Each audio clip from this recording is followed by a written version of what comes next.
Horrid Henry's school fair. Henry, Peter, I need your donations to the school fair now. Mom was in a bad mood. She was helping Moody Margaret's mom organize the fair and had been nagging Henry for ages to give away some of his old games and toys. Horrid Henry hated giving. He liked getting.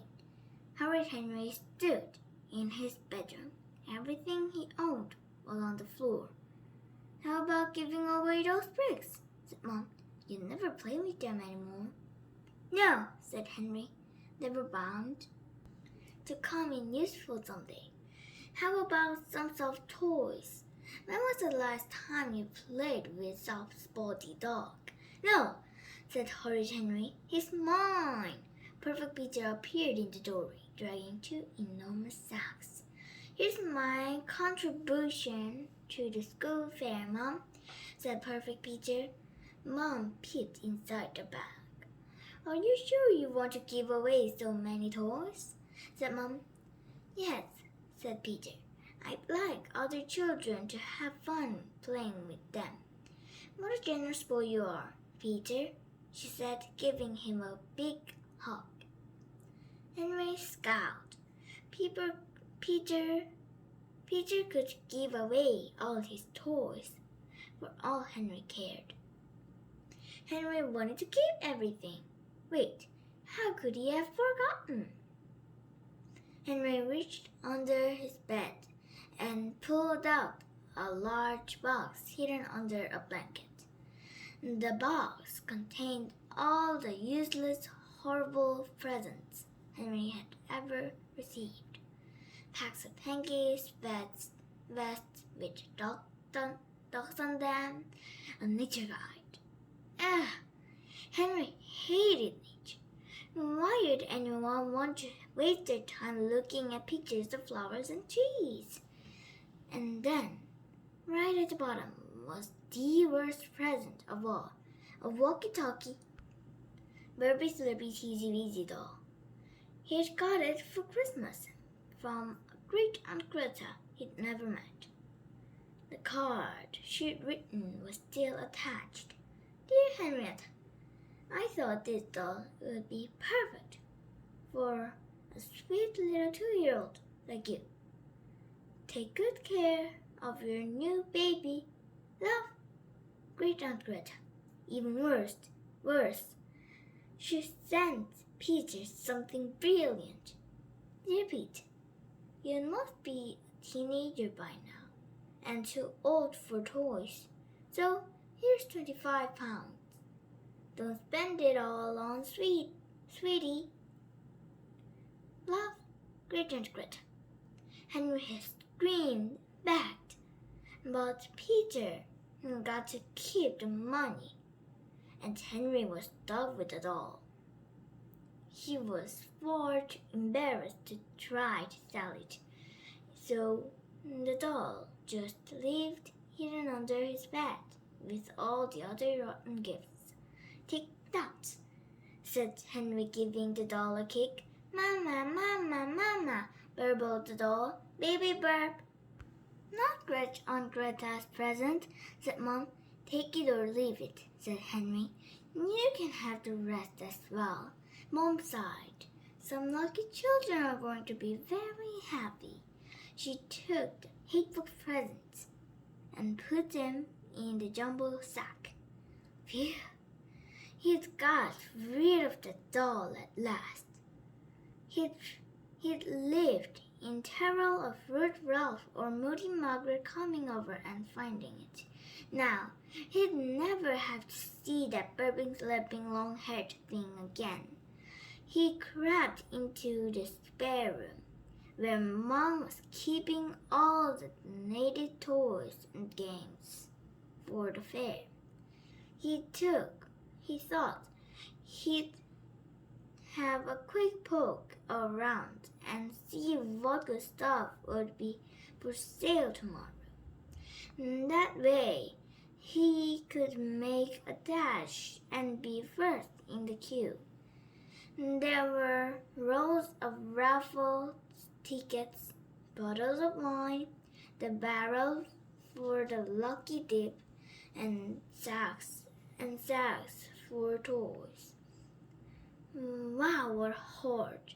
Henry just had to move that roller poster out of the way and start rummaging. Henry pushed aside the poster and then stopped. I wonder what this is, he thought. I think I'll just unroll it and have a little peek. No harm in that. Carefully, he untied the ribbon and laid the poster flat on the floor.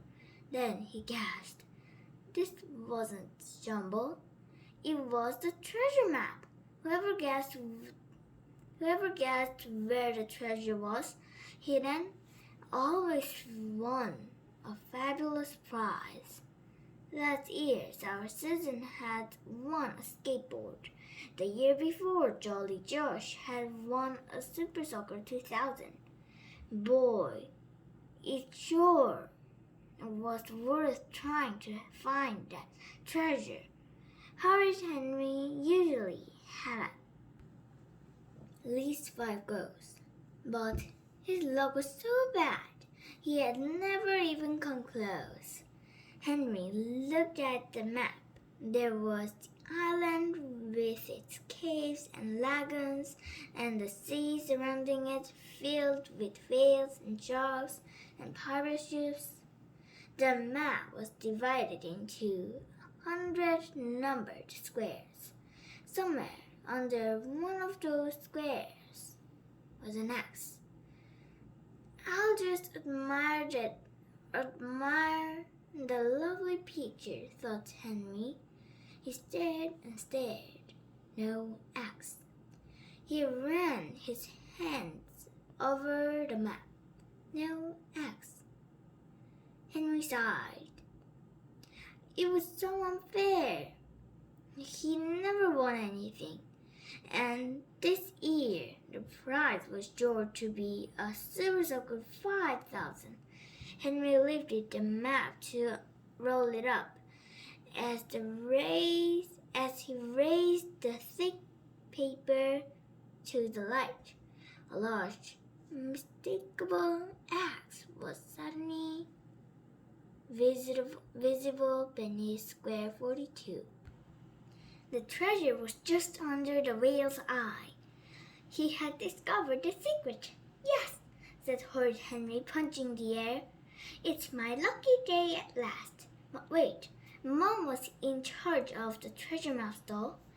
If he was first in the queue and instantly backed square 42, she was sure to be suspicious. So how could he let a few other children go first, but make sure none of them chose the right square? And then, suddenly, he had a brilliant idea. Brilliant, spectacular idea.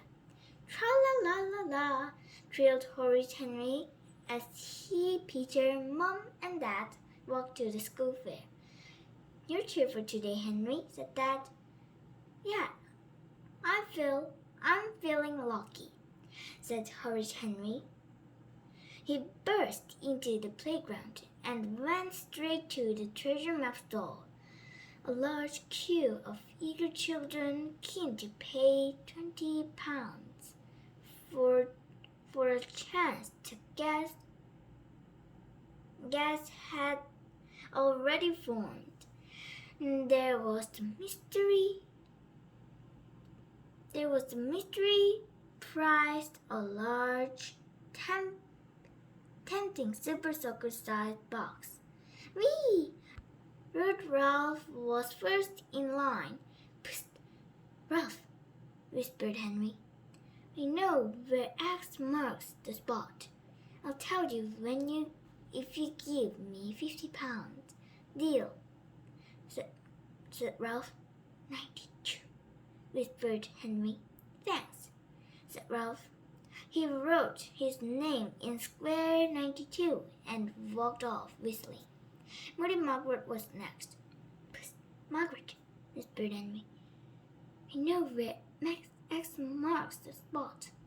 Where? Said Margaret. Pay me £50, and I'll tell you, whispered Henry. Why should I trust you? Said Margaret loudly. Henry shrugged. Don't trust me then, and I'll tell Susan. Don't trust me then, and I'll tell Susan, said Henry. Margaret gave Henry £50. Phew, whispered Horrid Henry. Margaret wrote her name in square too, and skipped off. Henry told lazy Linda the treasure square was 4. Henry told Daisy Day the treasure square was 100. Whippy William was told 22. Anxious Andrew was told 14. Then Henry thought it was time he bagged the winning square. He made sure none of the children he tricked nearby. Then pushed into the queue behind Beefy Bird. His pocket bulged with cash. What number do you want, Bert? Asked Henry's mom. I don't know, said Bert. Hi, Mom, said Henry. Here's my £20. Now, where could that treasure be? Horrid Henry pretended to study the map. I think I'll try 37, he said. No, wait. 84. Wait. I'm still deciding. Hurry up, Henry, said Mom. Other children want to have a go. Okay, 42, said Henry. Mom looked at him. Henry smiled at her and wrote his name in the square. Then he sauntered off.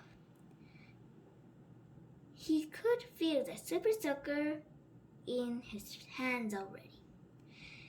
Wouldn't it be fun to spray the teachers? Horrid Henry had a fabulous day. He threw wet sponges at Miss Battle Axe in the beef a teacher stall. He joined a class square dance. He got a marble in the lucky dip.